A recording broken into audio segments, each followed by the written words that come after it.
नमो खण्डमण्डलाकारं व्याप्तं येन चराचरं तत्पदं दर्शितं येन तस्मै श्रीगुरुवे नमः। गुरुर्ब्रह्मा गुरुर्विष्णु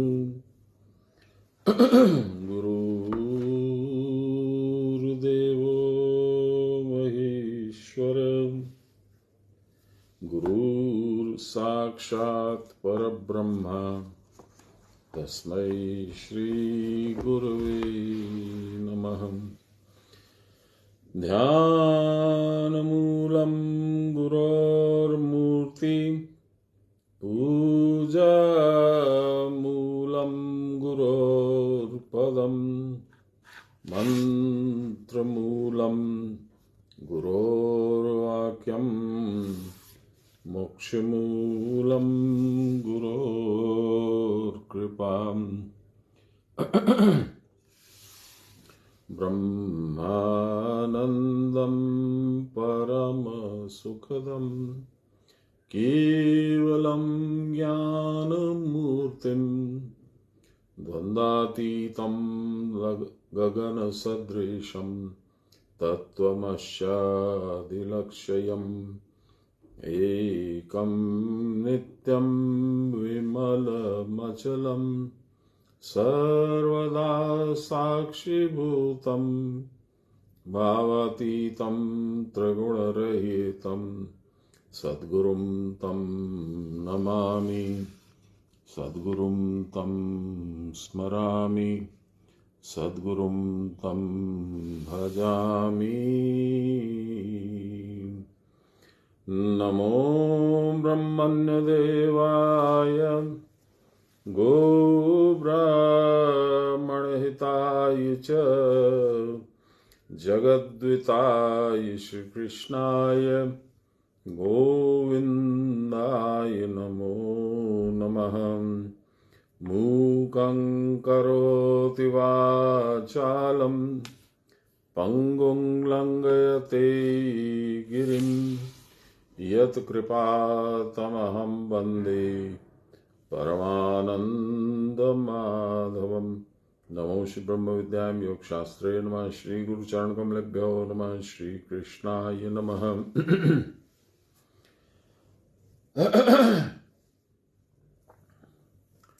आज देरी का कारण ये था कि दुर्भाग्यवश गुरु माँ को कुछ इन्फेक्शन हो गया था चेस्ट में, सर्दी खांसी लग गई थी।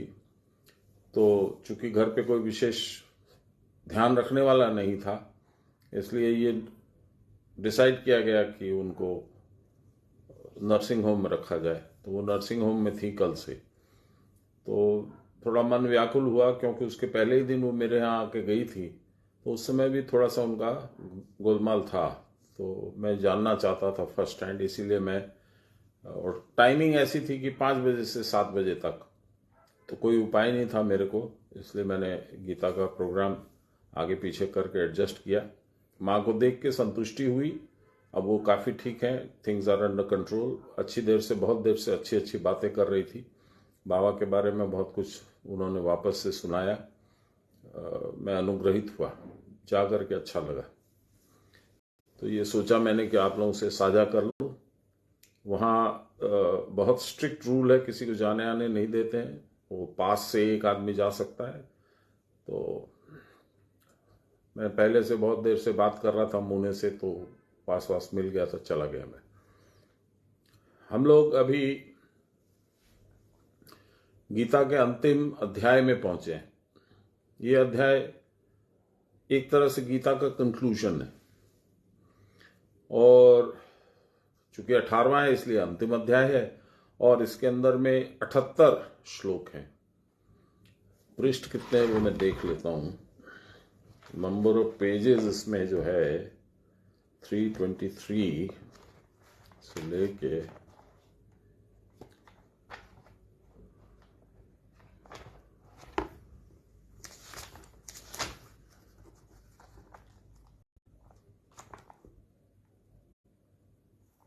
बहुत लंबा है लेकिन बहुत आनंददायक है।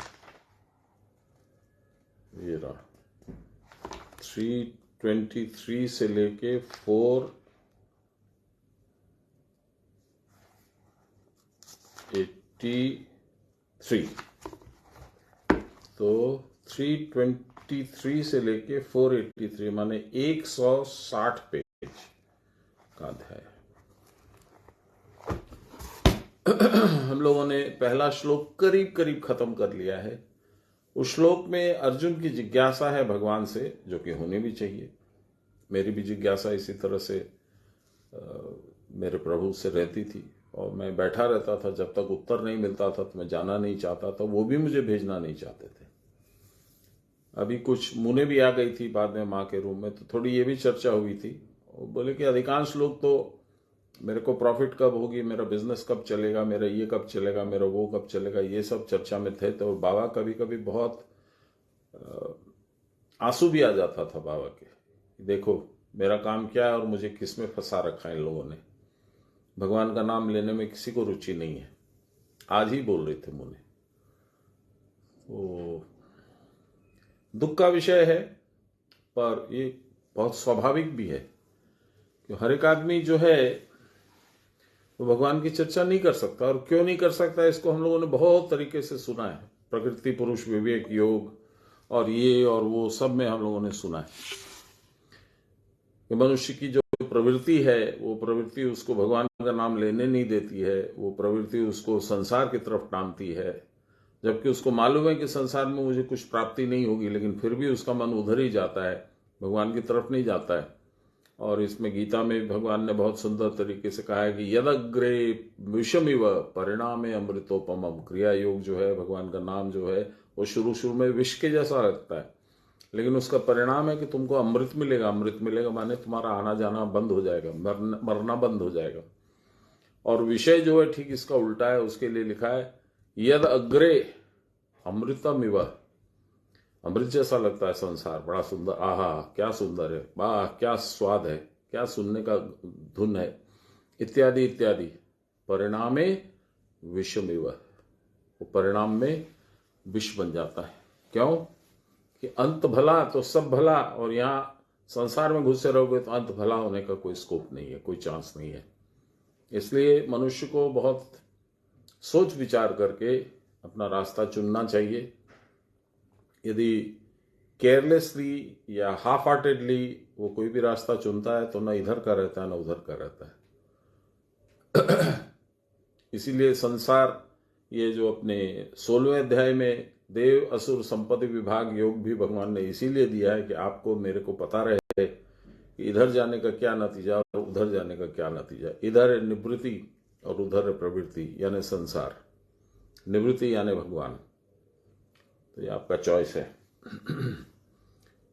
तो भगवान इसका उत्तर दे रहे हैं अर्जुन का कि सन्यास और त्याग में क्या अंतर है, क्या पार्थक्य है। हम लोग उसका अंतिम फेज में पहुंच गए थे, उसको समाप्त करते फिर आगे बढ़ते हैं।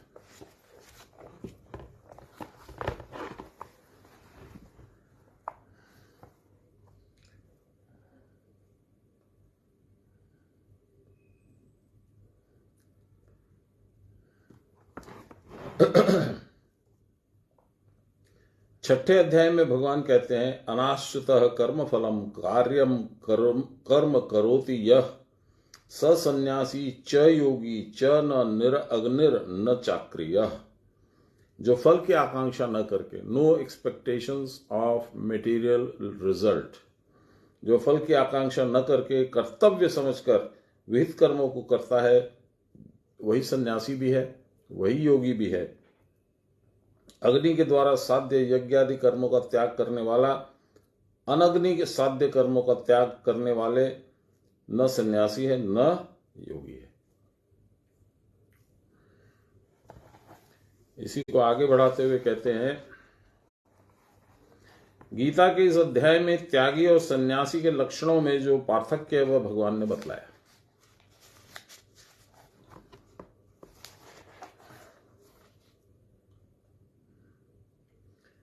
सिद्धय सिद्धयो समो भूत्वा समसिद्धादि सिद्धयो च ब्रह्मण्याध्याय कर्माणि इत्यादि लोकों में फलासक्ति त्याग करके ब्रह्म में कर्म समर्पण करने पर, सिद्धि असिद्धि में हर्ष विषाद विहीन होने पर पुरुष का कर्म बंधन नहीं रहता।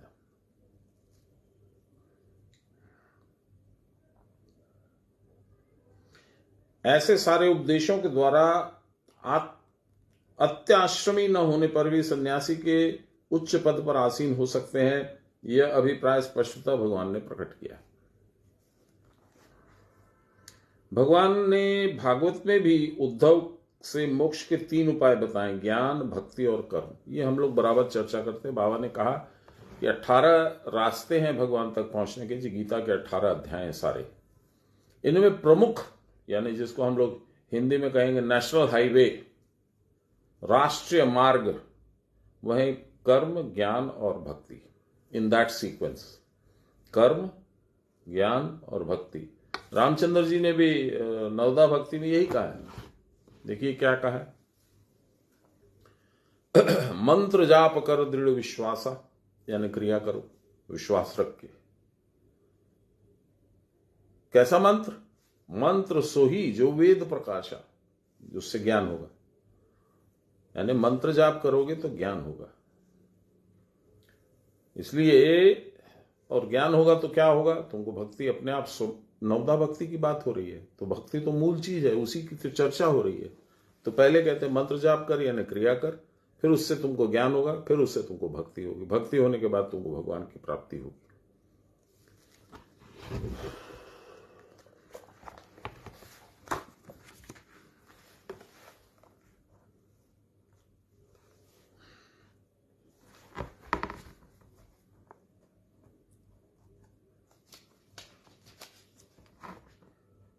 हो सकता है कि किसी किसी को सन्यासी का स्वाभाविक अधिकार नहीं था, पिछले जन्म में व्यभिचारी था, या राजसी प्रवृत्ति वाला था, या तामसिक प्रवृत्ति वाला था, तो इसलिए इसका अभी सन्यासी होने का स्वाभाविक अधिकार नहीं था। परंतु उनके त्याग का समुज्ज्वल दृष्टांत आत्मा आश्रमी के लिए भी अनुकरणीय है, जैसे भीष्म, युधिष्ठिर, विदुर आदि।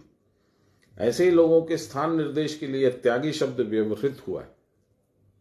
आपको तो मालूम ही है, भीष्म को भगवान ने कहा था कि अब आपके जाने का समय हो गया है पितामह।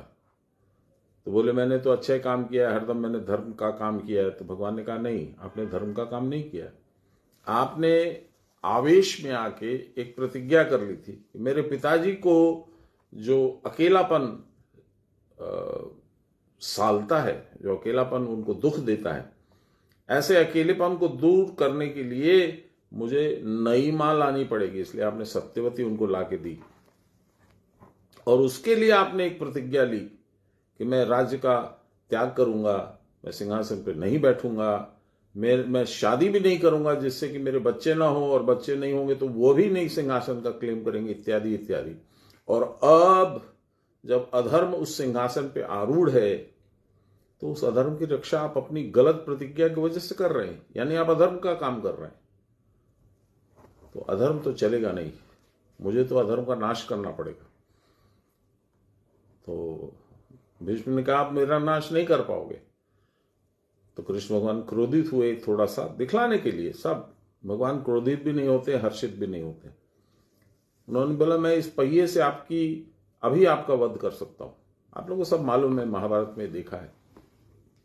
तो जाकर अर्जुन ने भगवान को रोका कि ये क्या कर रहे हो आप, अब अपनी प्रतिज्ञा क्यों तोड़ रहे हो।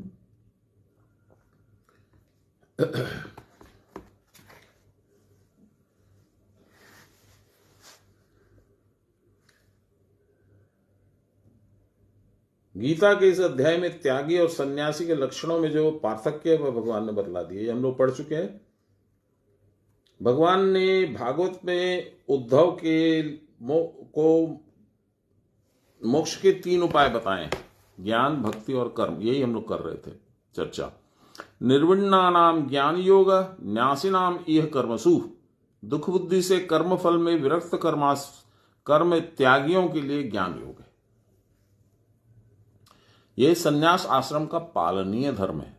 तेष्व निर्विण्ण चित्तानाम कर्म योगस्तु कामिनाम। दुख बुद्धि शून्य फल अविरक्त पुरुष के लिए कर्म योग है। और यदिच्छया मत कथादौ जात श्रद्धस्तु यह पुमान न निर्विण्ण नातिशक्तो भुक्ति भक्ति योगो अश्य सिद्धदा। यदिच्छया कर्म से मत कथा में श्रद्धायुक्त जो पुरुष संसार से विरक्त नहीं है और अत्यंत आसक्त भी नहीं है, उसके लिए भक्ति योग ही सिद्धिप्रद है। अर्थात जो काम में आसक्त है उसका कर्मयोगी आश्रम स्थान है, आश्रय स्थान है। जो मत कथा मेरी कथाओं में जो जात श्रद्ध है वह सब कर्मों में निर्विण्ण है और काम को दुखात्मक जानकर भी उसका परित्याग करने में असमर्थ है, उसके लिए भक्ति योगी भेषज रूप समझो। परंतु जिसने काम का पूर्ण त्याग कर दिया उसके लिए ज्ञान योग अवलंबनीय है। इसलिए ये जो सीक्वेंस हम लोगों ने अभी चर्चा की कि जो कर्मी होगा यानी जो साधन करेगा उसको ज्ञान होगा, फिर उसको ज्ञान प्राप्त होने के बाद भक्ति होगी, ये आवश्यक नहीं है। ये हर एक आदमी के ऊपर लागू नहीं होता है, क्योंकि जो पिछले संस्कारों से परिपूर्ण है, पिछले संस्कारों से परिपुष्ट हैं, जो वैराग्य जानते हैं। जैसे मैं एक दो लोगों को जानता हूं, मेरे बहुत करीब थे, जैसे मेरा दोस्त था रवि, वो सब चीज पहले ही त्याग देता था। नहीं ठीक है, ले लो, तुम ले लो, अच्छा तुम ले लो, गाड़ी खड़ी है तुम ले जाओ। उसको कुछ नहीं था कि इसको मैं क्यों दूं, पेट्रोल का पैसा मेरा लगेगा, जाने आने का खर्चा मेरा लगेगा, गाड़ी को यदि कुछ हो गया तो मेरा लगेगा, ऐसा था ही नहीं भाव। जो उससे जो कुछ मांगा उसने दे दिया। तो ऐसे आदमी को जो कि ऑलरेडी वैराग्य है, उसको कर्म करने की उतनी आवश्यकता नहीं है। और मैंने देखा कि बहुत ज्यादा साधन में उसका मन भी नहीं लगता था, पर भक्ति बहुत जबरदस्त थी। तो इस तरह का वैराग्य जो था वो सीधा भक्ति मिलेगा उसको। क्या जबरदस्त भक्ति थी उसको, इतना कष्ट में था, इतना बीमार था, फिर बोला बाबा के पास जाके आऊंगा मैं। फिर वहां बाबा के पास चला गया, उनको प्रणाम करने के लिए जमीन में बैठा, जबकि उसकी कंडीशन नहीं थी, इतना एडवांस्ड कैंसर उसको हो चुका था। लेकिन वो बैठ के बाबा को प्रणाम किया, अपने मन की सारी बातें बोला, फिर बोला बाबा अब मैं नहीं आ पाऊंगा, अब आप ही आइएगा मेरे पास। बाबा आए और ले गए उसको। तो ऐसे लोग इस क्रम से मुक्ति पाएंगे ऐसा आवश्यक नहीं है, क्योंकि हम लोग को तो ये मालूम नहीं है ना पिछले जन्म में उसने क्या किया है, उसको खुद को भी नहीं मालूम है। ये तो योगी लोग ही जान सकते हैं, गुरु लोग ही जान सकते हैं। वर्तमान काल में मनुष्य की चरित्र की आलोचना करने पर ज्ञात होता है कि भक्ति मार्ग ही वर्तमान काल के अधिकांश लोगों का अवलंबनीय पथ है। भक्ति मार्ग जो उसने अवलंबन किया, मेरे मित्र रवि ने, इसी से भगवान ने विशेष रूप से त्यागी और भक्त होने के लिए ही अर्जुन को लक्ष्य करके जगत को उपदेश दिया।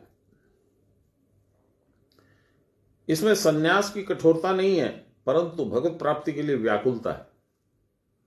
कबीरदास जी ने कहा है किसी जगह पे, बिरहिन जलती देखकर साईं आवे धाई। दौड़ के आते हैं साईं भगवान।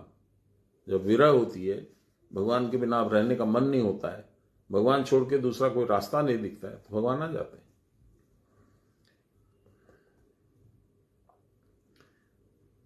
ज्ञान का अगाध गांधीर्य और उसके साथ ज्ञान की उज्ज्वलता की पराकाष्ठा न रहने पर भी परार्थ में आत्मत्याग और भगवत भक्ति के मृदु मधुर हिल्लोल में साधक का प्राण यहां निरंतर हिल्लोलित रहता है।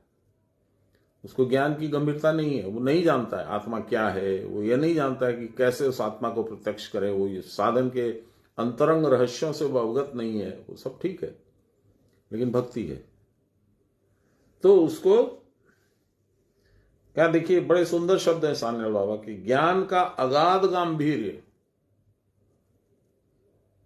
एंडलेस डेप्थ ऑफ ज्ञान, और उसके साथ ज्ञान की उज्ज्वलता की पराकाष्ठा, ज्ञान की रोशनी, प्रकाश, ये दोनों न रहने पर भी परार्थ में उपकार, आत्मत्याग और भगवत भक्ति के मृदु मधुर पर अर्थ, पर भगवान या दूसरा, उसमें भी भगवान है। तो पर अर्थ का मतलब हुआ दूसरों का कल्याण और भगवत प्राप्ति।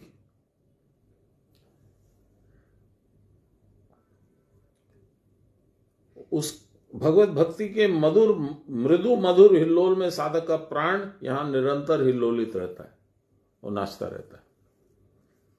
वर्तमान युग के तथाकथित वैष्णवों के समान कर्म की ओर न मुड़ना और ज्ञान की आलोचना भी न करना, इन सब निस्सार बातों की कोई अवतारणा यहां नहीं है।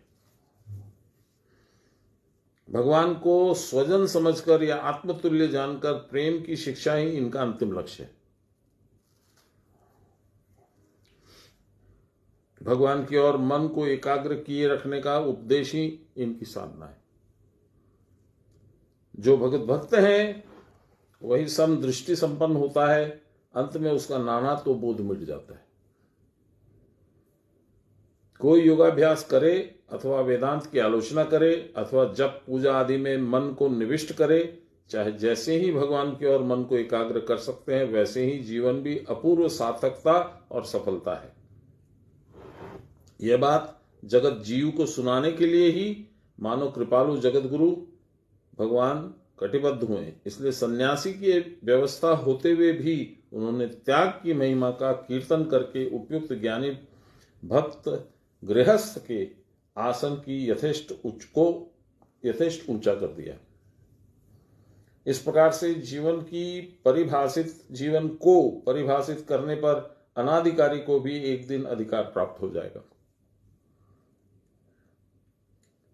माया निबद्ध दृष्टि संसारी भी भगवत कृपा से एक दिन इस विश्व में सर्वत्र भगवान को तथा उनकी महिमा को उपलब्ध कर सकेगी। यह शुभ संयोग उनको एक दिन अवश्य प्राप्त होगा। तब वह विश्व के साथ अपने आत्मा के एकांतिक योग या एकात्मता को समझकर अपने जीवन जन्म को कृतकृत्य कर लेंगे। सब मैं ही हूं, सब मेरी आत्मा ही है, सब में वही आत्मा है जो मेरे में है, इस तरह के भाव उसमें स्वतः जन्मेंगे, तब उसका कल्याण होगा। ये सब त्याग के अभ्यासी लोग आध्यात्मिक मार्ग के एक स्थान में स्थित नहीं है, अतः इनमें भी विविध भेदों का होना अनिवार्य है। Different stages, different achievements.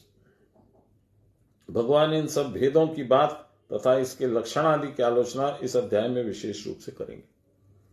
इस पूरे अध्याय में बताएंगे भगवान। अब भगवान इसका जवाब दे रहे हैं। ये तो अभी अर्जुन का प्रश्न था। दूसरा श्लोक जो है उसमें भगवान उसका जवाब दे रहे हैं। संन्यास में और त्याग में क्या अंतर है प्रभु, ये अर्जुन का प्रश्न था। अब भगवान जवाब दे रहे हैं। काम्य कर्म वर्जन ही संन्यास है। काम्यानां कर्मणान्यासं संन्यासं कवयो विदु सर्वकर्म फल त्यागम प्राहुस्त्यागम विचक्षणाम।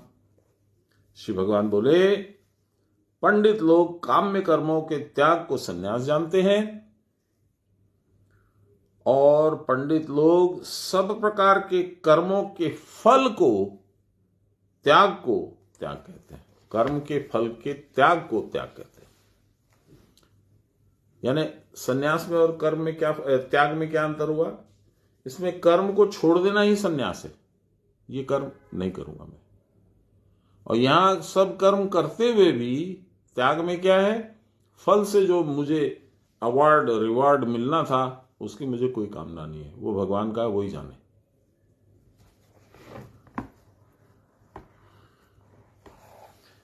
भगवान बोले, पुत्र की कामना से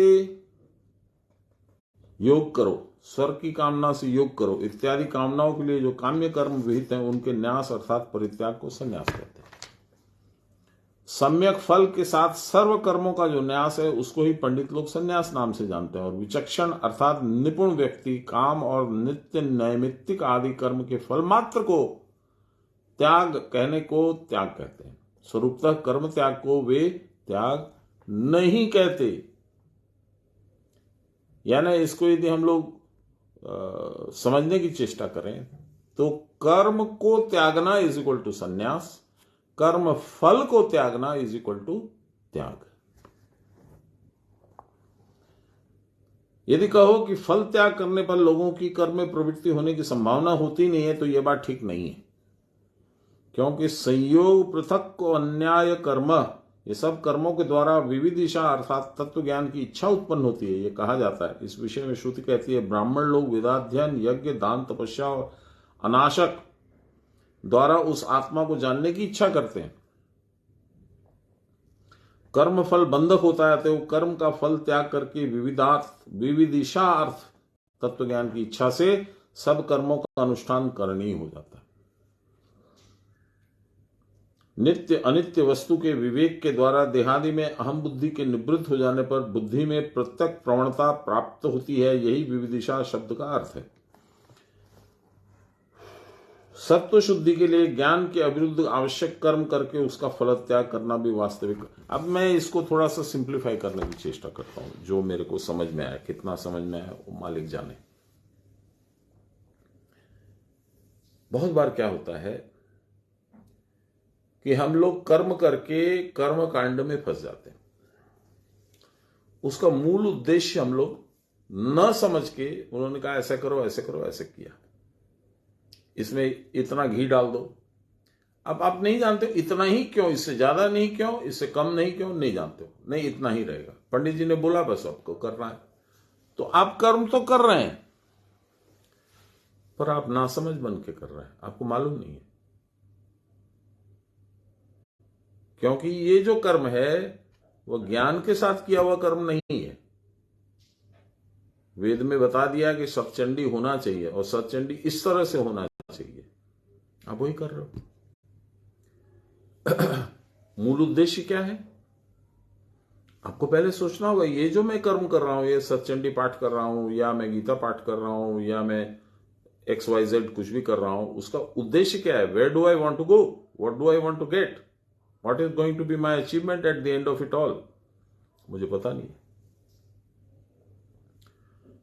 और यहां कहते हैं कि कर्म का त्याग मत करो, कर्म फल का त्याग करो। बहुत से लोग कहते हैं ये सब तीर्थ स्थान में जाना, मंदिर में जाना, ये दर्शन करना, वो दर्शन करना, भोग लगाना, ये लगाना, ये सब बेकार है, मैं नहीं करूंगा। ये अपनी भावना है। अब इसमें जैसा उस व्यक्ति की विशेष अपनी इच्छा है अंदर की, वो हम लोग नहीं जान पाते हैं, इसलिए कोई स्टैंडर्ड उसमें फॉर्मूला नहीं है कि इस तरह का काम ही गलत है। क्योंकि भगवान ये भी कहते हैं, पत्रम पुष्पम फलम तोयम यो मे भक्त्या प्रयच्छति, मुझे पत्र पुष्प फल जल नैवेद्य जो कुछ भी कोई भी मेरा भक्त देगा उसको मैं ग्रहण करूंगा, प्रोवाइडेड उसमें उसकी श्रद्धा है, he has deep belief in me, तब मैं लूंगा। यदि वैसे ही इंसल्टिंग तरीके से उसने डाल दिया, लीजिए ये चढ़ा दीजिएगा भगवान को, भगवान उसको एक्सेप्ट नहीं करते। तो आप क्या दे सकते हो उनको? आपको समूले को, सब परिवार को, सबको जो कुछ भी देता है वही देता है, उसको आप क्या दे सकते हो? आपके पास अपनी एक ही चीज है, श्रद्धा, वो श्रद्धा दो आप उनको। इसीलिए श्रद्धा त्रय विभाग योग हम लोगों ने पढ़ा 17वें अध्याय में, तब अब पढ़ रहे हैं त्याग और संन्यास।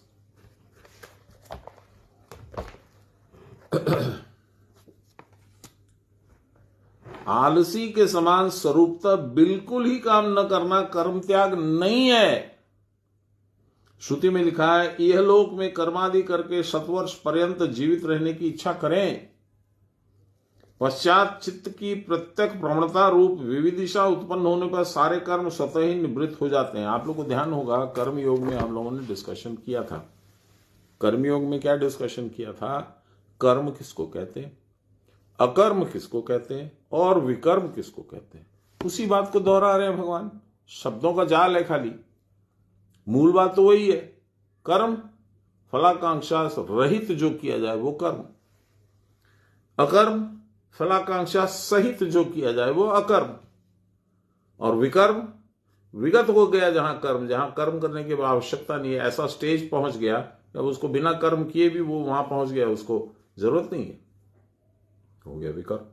यही तीन चीजों की डिस्कशन फिर से चल रहा है 18 अध्याय में।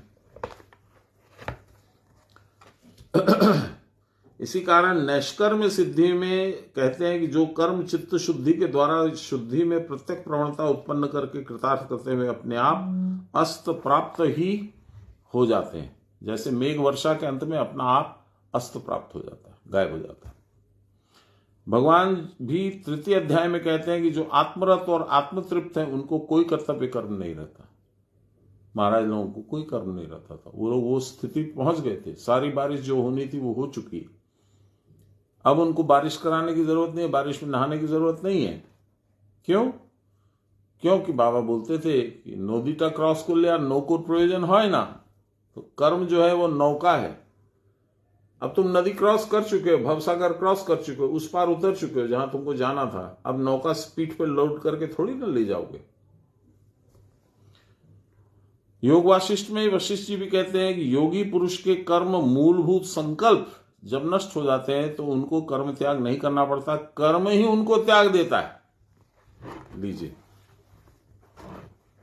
अथवा ज्ञान निष्ठा का विक्षेपकत्व देखकर योगी कर्म त्याग करता है। श्रीमद् भागवत 11वें स्कंद के 20वें अध्याय में भगवान उद्धव से कहते हैं कि जब तक वैराग्य उत्पन्न नहीं होता है अथवा जब तक मत कथा श्रवण में श्रद्धा उत्पन्न नहीं होती है तब तक नित्य में नैमित्तिक कर्म करना ही पड़ता है। ज्ञाननिष्ठ विरक्त पुरुष अथवा मदभक्त अनपेक्षक होकर भी कर्म की अपेक्षा नहीं रखते। वे लिंग यानी चिन्ह और आश्रय का परित्याग कर अविधि गोचर होकर अर्थात विधि के अधीन न रहकर स्वेच्छा विचरण करते हैं। इसको मैं थोड़ा समझाने की चेष्टा करता हूं। आप लोगों भगवान श्री राम ने जो शबरी मैया को बताया था नवदा भक्ति, उसमें पहली भक्ति है प्रथम कर संतन के संगा। दूसरा उन्होंने बताया दूसरी रति प्रभु कथा प्रसंगा। रति माने आनंद, जो तुमको आनंद के साथ उसके साथ बांधे, वही है रति। किसके साथ बांधे? भगवान के कथा प्रसंग कहानियां, इनमें। यहां पे यही बोल रहे हैं। देखिए क्या बोल रहे हैं, जब तक मेरी कथा के श्रवण में श्रद्धा उत्पन्न नहीं होती। अब जैसे गीता पाठ हम लोग कर रहे हैं, अब आप लोग सब कुछ अपना दैनिक कार्यक्रम एडजस्ट करके फिर से सुन रहे हैं, श्रद्धा है तब सुन रहे हैं, नहीं तो इतने लोग हैं कौन सुनता है। अच्छा देख लेंगे, कल सुन लेंगे, बाद में सुन लेंगे, ये सुन लेंगे, वो सुन लेंगे। तो श्रद्धा होगा तो ये सब नहीं होगा, टाल मटोल नहीं होगा। तब तक नित्य नैमित्तिक कर्म करना ही पड़ेगा। जब तक ऐसी श्रद्धा नहीं उत्पन्न होती है तब तक जो भी तुम्हारा डेली का काम है, ये याग पूजा संध्या साधन, ये करना पड़ेगा। अब आध्यात्मिक व्याख्या पढ़ते हैं। ये अनुवाद था। भगवान बोल रहे हैं, इसलिए कुटस्थ द्वारा प्रकाश हो रहा है। वर्तमान अवस्था में इच्छा को रोकने का नाम है संन्यास। अभी कोई इच्छा नहीं है तो ये हो गया संन्यास। और भविष्य में इच्छा को रोकने का नाम है त्याग। बाद में भी मुझे कोई इच्छा नहीं रहेगी, वो त्याग। आप लोग को याद करा दूं, बाबा क्या बोले थे, कितना सुंदर तरीका से बोले। आमी चाह खाबो, এটাও একটা ইচ্ছা। আমি চা খাবো না, এটাও একটা ইচ্ছা। দুটোই করতে নেই।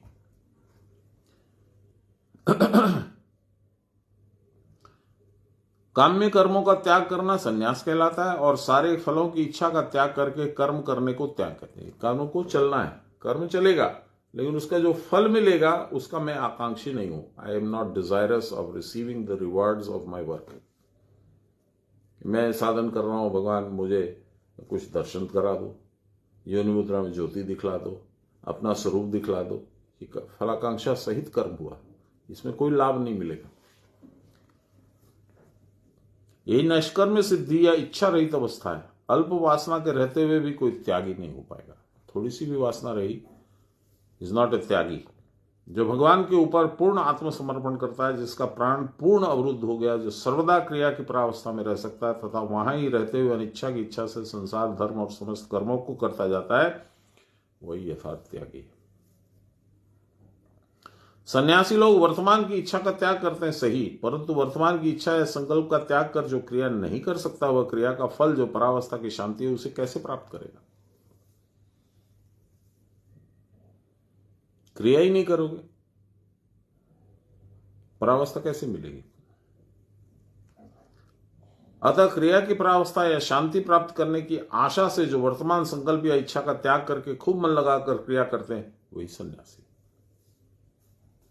बाहरी सन्यास को भी समस्त कर्म अनुष्ठान आदि त्याग करना पड़ता है, परंतु उसको मोक्ष इच्छा रहती है, मोक्ष मुझे मिल जाए, ये उसकी इच्छा रहती है, वो इच्छा को नहीं छोड़ पाता है। त्यागी को यह इच्छा भी नहीं रहती, क्योंकि वह तो परावस्था को प्राप्त होता है, तो भगवान के साथ एक हो जाएगा, तब मोक्ष हो नहीं हो उसको कोई फर्क नहीं पड़ता।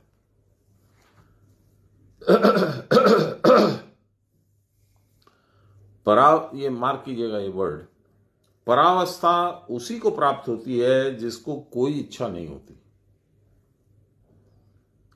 अत्यल्प इच्छा रहने पर भी मन एकाग्र हो सकता है सही, परंतु रुद्ध नहीं होता, टोटल ब्लॉक नहीं होता मन। शब्द, स्पर्श, रूप, रस और गंध सारी काम्य वस्तुओं के और मन के दौड़ने पर वह एकाग्र भूमिका में नहीं पहुंच सकता। अतः जो मन का उपराम या शांति चाहते हैं वे प्राणवायु को ब्रह्म मार्ग में ऐसी सतर्कता से परिचालित करते हैं कि मन बाहरी वस्तु में प्रलुब्ध होकर इधर उधर विक्षिप्त नहीं हो। मैं यहां 2-3 बात बोलना चाहता हूं। पांडा बाबा से मिला था मैं अप्रैल में शायद या मई में, I am not sure, Puri में। तो उनसे चर्चा जब हुई तो उन्होंने कहा कि देखिए, जब तक धन, ऐश्वर्य, आराम, इन सब चीजों की कामना रहेगी, मोक्ष की इच्छा भूल जाएगी, नहीं होगा। और जो धन और उसके वैभव से परिचित है उसको ये छोड़ना बड़ा मुश्किल है, तो उसका तो अभ्यास ही वैसा है। इसीलिए बीच बीच में एकांतवास करना चाहिए, ये गीता में भी लिखा है। और एकांतवास के दौरान में ये सारी इच्छाओं को किनारे करके अकेले रह करके भगवान के साथ में जुड़ने की चेष्टा करनी चाहिए। ये अभ्यास ही आपको काम करेगा। मैंने कहा मेरा मोक्ष होगा कि नहीं? उन्होंने कहा मैं कामना करता हूं, भगवान से प्रार्थना करता हूं। होगा ऐसा नहीं कहा, नहीं होगा ऐसा भी नहीं कहा। अब इसमें आप अपना विचार कीजिए।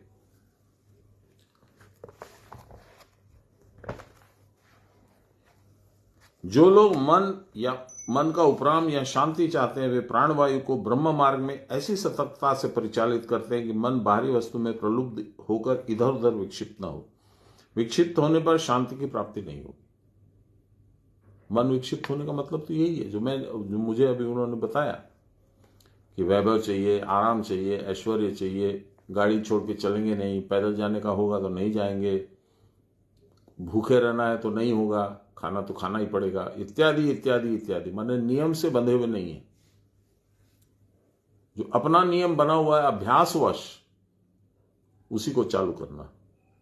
ब्रह्म मार्ग या सुषुम्ना में मन के साथ प्राण वायु को प्रविष्ट कराने के लिए मन को साधु असाधु समस्त संकल्प विकल्पों का त्याग करना पड़ेगा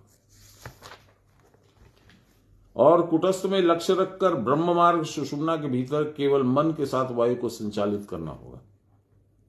कबीरदास जी का जो प्रहलाद जी गाते हैं वो आप लोग को याद होगा, मैंने सुनाया था कल परसों, कभी भी सुनाया था। थारो मार्ग माथेर लार, सौदागिर अब क्यों भूलो जाई रे। थारो धर्म संघातिर लार, मुसाफिर अब क्यों भटको जाई रे। इसका मतलब क्या है? तेरा मार्ग, तू घूम रहा है बाहर संसार में, तेरा मार्ग पीछे है, असंसारी मार्ग है तेरा। तू क्या चाहता है? यहां सौदागर है, तो सौदागर बन क्या है? ये मुझे दे दो, ये मैं आपको दे दूंगा, ये मैं मुझे दे दो, ये मैं आपको दे दूंगा, 1.25 मन का लड्डू चढ़ा दूंगा, 1.25 मन दूध चढ़ा दूंगा, खीर कर दूंगा, प्रसाद कर दूंगा, मुझे ये दे दो। ये तो सौदा करते हो भगवान से। इसलिए कहा है थारो मार्ग माथेर लार। माथेर लार माने माथे के पीछे, लार माने पीछे। ये मालवी भाषा है। उस समय राजस्थानी, गुजराती, कुछ अंश में पंजाबी और मध्य प्रदेश की खड़ी बोली, चारों मिलकर के मालवी बोली थी। उसी में लार बोलते हैं, राजस्थान में आज भी बोलते हैं। लारे कटे जाए, पीछे में कहां जा रहा। तो थारो धर्म संघाती रे ला, संघात माने शरीर, शरीर के पीछे तेरा धर्म, वही तेरा मार्ग है। तो तू क्यों सौदा कर रहा है, कहां तू भटक रहा है, उसी को पकड़ और उसी मार्ग से चल, भगवान के पास पहुंच जाएगा। इस गाने का अर्थ यही।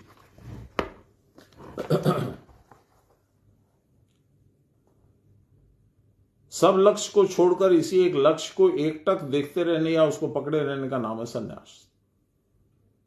परंतु अन्य समस्त वर्तमान लक्ष्यों के प्रति उदासीन हुए बिना चरम लक्ष्य को मन दृढ़तापूर्वक पकड़ नहीं सकता। बीच में ये पकड़ाएगा, फिर वो पकड़ाएगा, फिर उधर भटक जाओगे, फिर उधर भटक जाओगे, यही है विक्षिप्त। तुमको पकड़ना एक ही साधे सब सधे, सब साधे सब जाए, माली सींचे मूल को, फूले फले अघाए।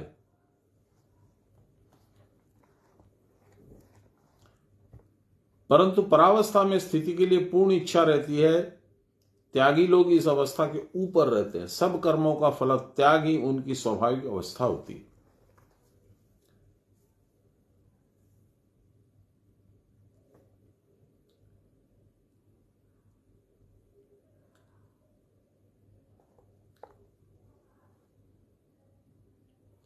कामियों के समान उनके मन में अविरत संकल्प की तरंगें नहीं उठती। जो कुछ है वह अपने आप सहज ही उनके मन में गल जाता, मन से गल जाता है। सन्यासियों के समान क्रिया की परावस्था की ओर भी उनकी टान नहीं होती, क्योंकि वह उस समय उनकी सहज अवस्था होती है। मन स्थिर होने के कारण आज्ञा चक्र में उसे एकाग्र करने की उनको आवश्यकता नहीं होती। सब संकल्प उस समय अपने आप छूट जाते हैं। केवल प्राण क्रिया सूक्ष्म भाव से सुषुम्ना में चलती रहती है। इस प्रकार की स्थिति प्राप्त होने पर योगी के नित्य नैमित्तिक कर्म में भी कोई बाधा नहीं पड़ती। त्यागी का यही स्वाभाविक लक्षण है। इस अवस्था को वे ही जानते हैं जो विचक्षण है, अर्थात जिनका बाहर ईक्षण नहीं है। ईक्षण माने देखना, विचक्षण मतलब अंदर में देखना, बाहर में नहीं देखना। फलोद्देश्य से जो यज्ञ जप दान आदि किए जाते वे सारे काम्य कर्म हैं।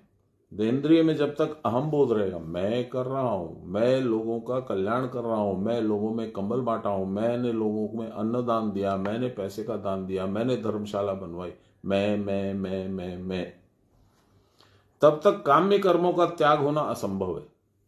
तो उसमें तो मजा आ जाता है फिर उसको। फलाकांक्षा मन में रहने पर निष्काम भाव से कर्म नहीं हो सकते। इष्ट साधन के लिए संकल्प होने पर ही काम या इच्छा उत्पन्न होती है। बारंबार जन्म या आवागमन के कारण है यही काम संकल्प। काम्य कर्म भी वेद विहित कर्म है। वे अनुष्ठाता को परलोक में स्वर्ग आदि सुख प्रदान करते हैं, परंतु उनसे जन्म मृत्यु छूट नहीं सकती। देखिए कितनी सुंदर बात है, ध्यान नहीं दीजिएगा तो मजा नहीं आएगा। कहते हैं कि काम्य कर्म भी फिर से पढ़ते हैं, काम्य कर्म भी वेद विहित कर्म है। वेद में भी बताया गया ये करो, इस तरह के यज्ञ करो, सूर्य देवता को प्रसन्न करो, इंद्र को प्रसन्न करो, इसको प्रसन्न करो, उसको प्रसन्न करो, ये सारे काम्य कर्म बताए गए। तो उनके लिए कहते हैं कि ये वेद विहित कर्म है, वेदों के द्वारा इसको इंडिकेट किया गया, बतलाया गया कि इसको करो। वे अनुष्ठाता को परलोक में स्वर्ग सिद्धि सुख प्रदान करते हैं। स्वर्ग में भी जाओगे, उसके जैसा आनंद पाओगे, परंतु उनसे जन्म मृत्यु छूट नहीं सकती। तुम्हारा लक्ष्य क्या है? विद्या ही का ब्रह्म गति प्रदा या तुम्हारी विद्या क्या होनी चाहिए? जो तुमको ब्रह्म से मिलाए, स्वर्ग से मिलाए, वो तुम्हारी इच्छा नहीं होनी चाहिए। वही यहां पे बोल रहे हैं कि काम्य कर्म है जिसमें ये अनुष्ठान वो अनुष्ठान, इस पर्पज से उस पर्पज से, वे अनुष्ठाता को परलोक में स्वर्ग आदि सुख प्रदान करते हैं, परंतु उनको जन्म मृत्यु से छूट नहीं दिला सकते। कामना चरितार्थ करने के लिए जो कर्म अनुष्ठेय रूप से शास्त्र में विहित है, उन सब कर्मों के फल त्याग का नाम संन्यास है। सारे काम में कर्मों का एक बार भी त्याग हो भी नहीं सकता, और कोई संकल्प न रहने पर भी मोक्ष इच्छा तो रहेगी, मोक्ष इच्छा तो रहेगी। थोड़ी सी भी कामना रहने पर गुणों की क्रीड़ा अवरुद्ध नहीं होगी, तब गुण अपना काम करेंगे। तो फिर संकल्प के अवरोध का उपाय क्या है? संकल्प न हो, मेरे मन में अपने आप कुछ ठान नहीं ले मेरा मन, ये हमको आज तीर्थ में जाना है, हमको फलाना करना है, ऐसा मन में संकल्प न हो, इसका उपाय क्या है?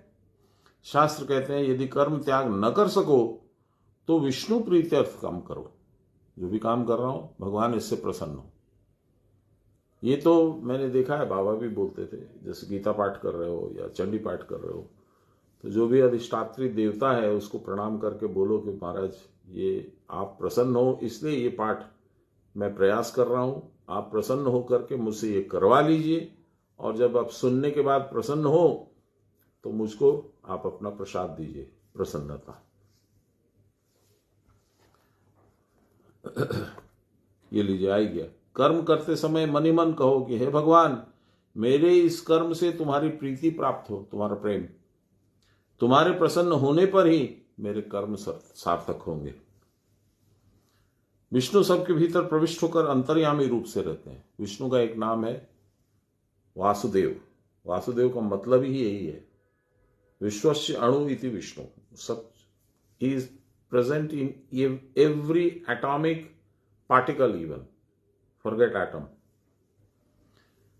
अपने अंतःकरण के भीतर उस अंतर्यामी को अनुसंधान करके देखना होगा। You try and search for him, is living inside you. जहां मन इंद्रियादि की सारी चंचलता मिटकर परास्थिति या परमानंद मात्र अवशिष्ट रहता है, उसको ही विष्णु का परम पद कहते हैं।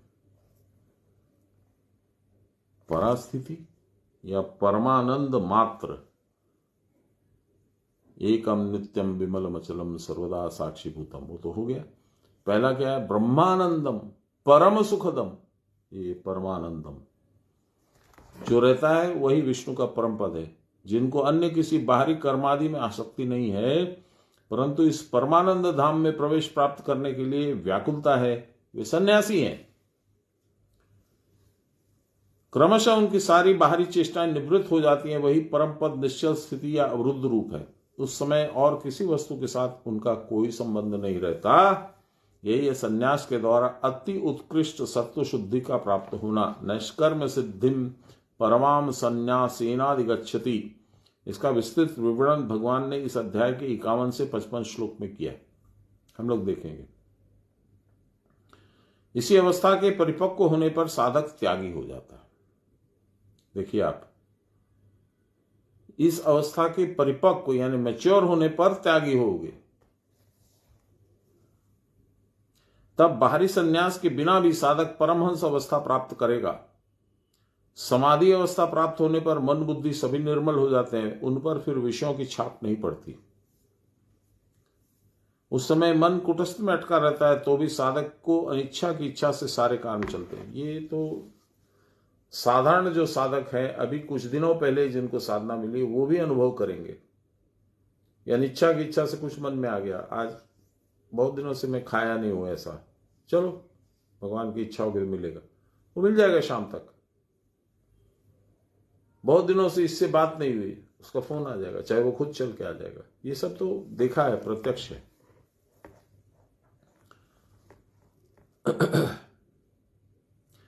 उस समय उसका मन कुटस्थ में अटका रहता है, उसका मन तो यहां लगा हुआ है, वो तो न कुछ सोच रहा है न कुछ है, लेकिन अचानक उसको कोई अनिच्छा की इच्छा से कुछ हुआ तो उसके काम हो जाते हैं। कुटस्थ या विष्णु पद से विचलित न होकर भी सब प्रकार के कर्म वे कर सकते हैं। उनके सारे काम होते हैं, परंतु उनमें निजी कामना कुछ नहीं रहती। यही वस्तुतः सर्वकर्म फल त्याग की अवस्था है, यही सर्वोच्च या सर्वोत्तम अवस्था है। सारे कर्मों को करते हुए भी नैव किंचित करोति सह, मैं कुछ भी नहीं कर रहा हूं। बाबा बोलते थे, हर दम बोलते थे, देखी भगवान की इच्छा छे। और कुछ काम हो जाता था तो बोलते थे, आमी तो जाने ना बाबा, वो कर, हम लोग देख रहे हैं कि वो कर रहे हैं, उनके द्वारा ये काम कंप्लीट हुआ, हम लोग देख रहे हैं। बोलते खे जाने बाबा, हमार गुरुदेव हमार शरीर धारण करे, हमार रूप धारण करे, की करे देय, नामटा हमार हो जाए, আমি তো কিচ্ছু করি না। बराबर सुनता था उनसे।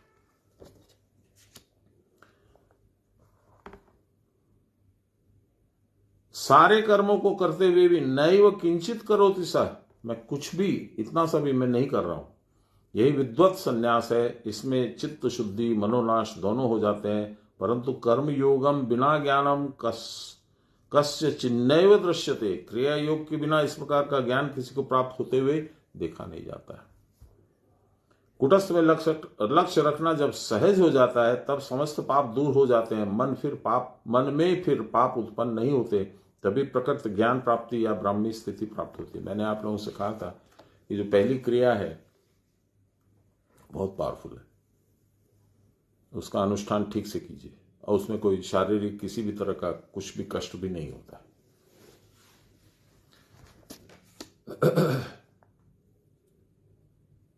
इस ज्ञान के उत्पन्न होने पर कर्म में अकर्म देखने का सामर्थ्य प्राप्त होता है। इसी कारण सहस्त्रों कर्मों से परिवेष्टित होने पर भी योगी को कर्म बंधन नहीं होता। उन सब महापुरुषों के सारे कर्म विष्णु प्रीति अर्थ होते हैं। उनके द्वारा जो कुछ होता है वह सब भगवत इच्छा से संपादित हो रहा है, ऐसी उनको प्रतीति होती है। ऐसे ही लोगों की ओर लक्ष्य करके भगवान कहते हैं, ज्ञेय स नित्य सन्यासी यो न द्वेष्टिति न तो कांक्षति। फिर से सुनिए, ज्ञेय स नित्य सन्यासी यो न द्वेष्टि न कांक्षति। फलाकांक्षा रहित होने के कारण उनके काल की सीमा का निर्देश नहीं होता। अतएव वे कालातीत या अकाल पुरुष होते हैं। कर्म करने या न करने की कोई इच्छा ही उनमें नहीं रहती। सुख अभिलाषा या दुख त्याग, जीवित इच्छा या मरणमय भय कुछ भी उनको नहीं होता। ऐसे पुरुष द्वंद्वातीत अवस्था को प्राप्त कर सदा के लिए मुक्त हो जाते हैं। आज यही समाप्त करते हैं। कितना बजा? नहीं, अभी तो टाइम है। सांख्य और मीमांसा के मत, इसके ऊपर सांख्य क्या बोलता है और मीमांसा क्या बोलती है। तीसरा श्लोक, त्याज्यम दोषवदित्येके कर्म प्राहुर्मनीषिणः यज्ञदान तपः कर्म न त्याज्यमिति चापरे। कोई पंडित लोग कर्म दोष विशिष्ट हैं इसलिए त्याज्य है ऐसा बतलाते हैं, और कोई ये कहते हैं कि यज्ञ दान और तपस्या रूप कर्म त्याज्य नहीं है, उनको नहीं छोड़ा जा सकता। कौन सा? यज्ञ, दान और तपस्या। दान माने अर्थदान नहीं, सामग्री दान नहीं, दान मतलब हो गया यहां पे क्रियादान।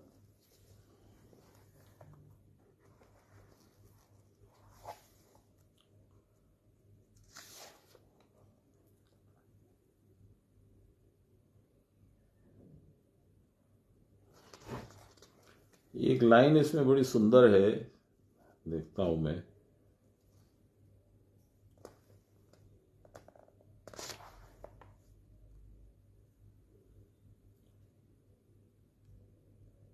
हाँ, आनुश्रविक, गुरु के मुख से जो श्रुत होता है, गुरु के मुख से निकला, आपने सुना, उसका नाम अनुश्रव अर्थात वेद है। एक स्तुति हम लोग करते हैं ना, ध्यान मूलम गुरोर्मूर्ति, पूजा मूलम गुरोर्पदम, मंत्र मूलम गुरोर्वाक्यम, मोक्ष मूलम गुरोर्कृपा। उसी का झलक मिल रहा है इसमें। फिर से सुनिए, गुरु के मुख से जो श्रुत होता है, जो हम लोग गुरु बोलते हैं, हम लोग सुनते हैं, उनके मुख से जो निकला उसको सुनते हैं, उसका नाम अनुश्रव अर्थात वेद है, वही ज्ञान है। तत्बोधिक जो है वह, उससे हमको जो समझ में आया, तत्बोधिक वह अनुश्रविक है। मीमांसक लोग कहते हैं कि यज्ञ आदि कर्म परित्याज नहीं है। इसका भावार्थ यह है कि यज्ञार्थ हिंसा होने पर भी उस कर्म से पुरुष को प्रत्यव्याय नहीं करना है, नहीं लगता। विधि होने पर विधेय कर्म जिसका उपकारक होता है, उसके उद्देश्य से ही वह विधेय कर्म के अनुष्ठान का विधान करता है, क्योंकि विधेय उद्देश्य का अंग होता है। परंतु निषेध विधि निषेध जो हिंसादि कर्म है वे अपने तादात्म्य की अपेक्षा नहीं करते, अर्थात निषेध्य किसी का उपकारक नहीं होता या नहीं इसकी उपेक्षा नहीं करते, केवल निषेध की प्राप्ति मात्र होने से काम हो जाता है। अतएव हिंसा मत करो कहने से चाहे जिस प्रकार की हिंसा हो वह निषेध का विषय बन जाती है। इसको न मानने पर अज्ञानकृत या प्रमाद जनित हिंसा में दोष नहीं लगता, और यज्ञार्थ हिंसा करे यह कहने पर हिंसा पुरुषार्थ प्रापक भी हो जाती है। अतएव हिंसा में निषेध और विधि दोनों के रहने पर विशेष शास्त्र के द्वारा सामान्य शास्त्र का खंडन हो जाने पर हिंसा में दोष नहीं, यह प्रमाणित होता है। ये मेरे को बिल्कुल नहीं समझ में आया, इसको डिटेल में समझना होगा, इसलिए हड़बड़ा करके हम लोग इसको पढ़ेंगे तो फायदा नहीं होगा। थोड़ा सा इसमें कष्ट पाएंगे हम लोग, लेकिन फिर पढ़ेंगे। इसकी आध्यात्मिक व्याख्या थोड़ी सी पढ़ लेते हैं। कहते हैं लाहिरी महाशय, यज्ञ दान तपस्या कर्म कर्तव्य है, इनका त्याग नहीं करना चाहिए। अर्थात क्रिया देना और ब्रह्म में रहना सर्वदा उचित है।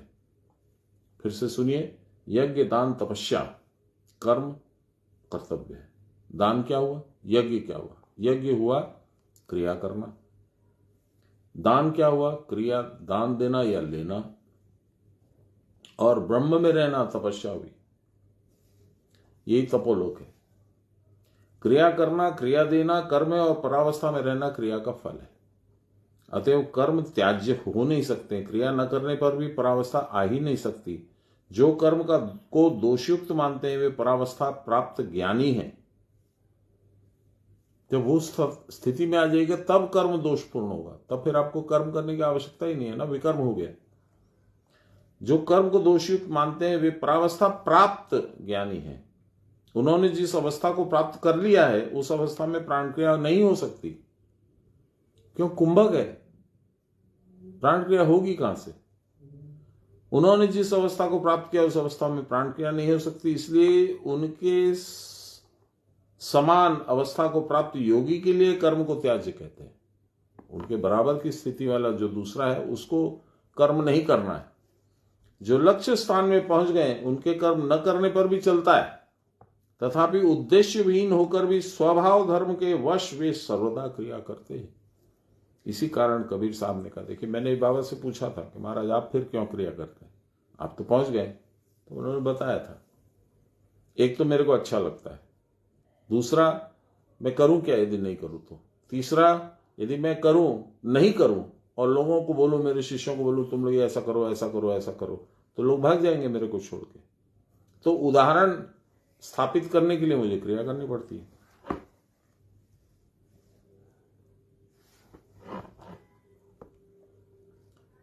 क्रिया न करने पर परावस्था नहीं आ सकती। इसलिए कबीर साहब ने कहा है, राम नाम सुमरन करे ब्रह्मा विष्णु महेश। कह कबीर सुमिरन करे नारद शुक अरुशेष। सनकादिक सुमिरन करे नाम ध्रुव प्रहलाद। जन कबीर सुमिरन करे छोड़ सकल बकवाद। अतएव सर्वोच्चावस्था में भी स्मरण चलता रहता है, परंतु उनको बलपूर्वक स्मरण नहीं करना पड़ता है, वह अपने आप होता है। जिनका चित्त अभी स्थिर नहीं हुआ है उनके लिए कर्म त्याज्य नहीं है। चित्त तुम्हारा स्थिर नहीं हुआ तो तुम कर्म को छोड़ नहीं सकते हो। कर्म त्याग करने पर मोक्ष मार्ग रुक जाएगा। जिन्होंने अपने मन को वश में कर लिया वे मनीषी है। उनका प्राण स्थिर होने के कारण उन्होंने ब्राह्मी स्थिति प्राप्त कर ली है। किसी प्रकार का बाहरी कर्म उनके लिए करना संभव नहीं। उनका प्राण बिना चेष्टा के ही उस समय स्थिर हो जाता है, अतः खींचने छोड़ने की आवश्यकता नहीं रह जाती। यज्ञ दान तपस्या त्याज्य नहीं है। यज्ञ क्रिया, दान क्रियादान और तपस्या यानी ब्रह्म में रहना परावस्था में। यह उपदेश उन्हीं के लिए जानना चाहिए जिनका प्राण आज्ञा चक्र में या उससे ऊपर स्थिर नहीं हुआ है। जिनको क्रिया की परावस्था स्थायी रूप से प्राप्त हो गई, वे यदि क्रिया का अभ्यास छोड़ भी दें तो उनका निधिध्यासन यानी ध्यान प्रस्फुटित नहीं होगा। जब तक साधना के द्वारा आत्मबोध नहीं होता तब तक साधना ठीक ढंग से चलानी पड़ेगी। असमय में क्रिया का त्याग करने पर साधक के दोनों कुल नष्ट हो जाते हैं। दोनों कुल, यह कुल, परकुल। इसी कारण मीमांसक लोगों ने सकामी देह से संबंध रखने वाले लोगों लिए कर्म का विधान किया है, जिससे वे भविष्य में ज्ञान की प्राप्ति कर सकें। जिन्होंने प्रसंख्यान प्राप्त किया है या जो योगारूढ़ हैं, उनके लिए कर्म करने की आवश्यकता नहीं है। एक बताया योगारूढ़ माने जो पहुंच चुके हैं, जिनको मोक्ष प्राप्ति हो चुकी है, और एक बताया मुमुक्षु जो अभी रास्ते में पहुंचे नहीं है। नदी के उस पार पहुंच जाने पर नौका की आवश्यकता नहीं रहती। बाबा का शब्द है, बाबा के शब्द हैं। तो यहीं पे हम लोग समाप्त करते हैं। निश्चयं शृणु में तत्र त्यागे भरत सत्तमा त्यागो ही पुरुष व्याघ्र त्रिविध संप्रकीर्तितः। ये कल पढ़ेंगे। हे भरत श्रेष्ठ, उस त्याग में मेरा निश्चय सिद्धांत श्रवण करो, सुनो। हे पुरुषों में श्रेष्ठ, त्याग 3 प्रकार का कथित हुआ है। ये हम लोग कल पढ़ेंगे। नमो ब्रह्मण्य देवाय गो ब्राह्मण्य हिताय च जगद्विताय श्री कृष्णाय गोविंदाय नमो नमः। ब्रह्मार्पणं ब्रह्म हविर्ब्रह्माग्नो ब्रह्मण्यहुता ब्रह्मैव तेन गन्तव्यं ब्रह्म कर्म समाधिनाम्। नमो श्री ब्रह्म विद्याय योग शास्त्रे नमः। श्री गुरुचरण कमलेभ्यो नमः। श्री कृष्ण गोविंद हरे मुरारे।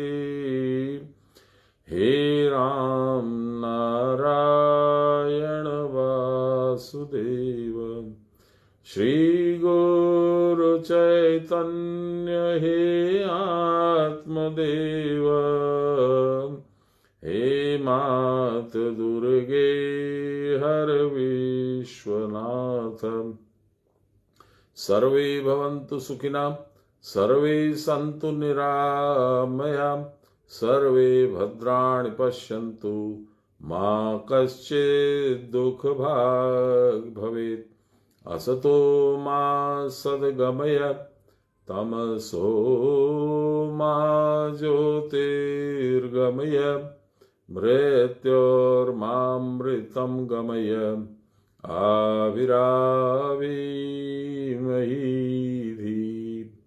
बोलिए प्रेम से गुरु महाराज की जय। परम गुरुदेव की जय। परात्पर गुरुदेव की जय। परमेष्टि गुरुदेव की जय। गुरु माता की जय। हर हर महादेव। जय गुरु। कल मिलते हैं।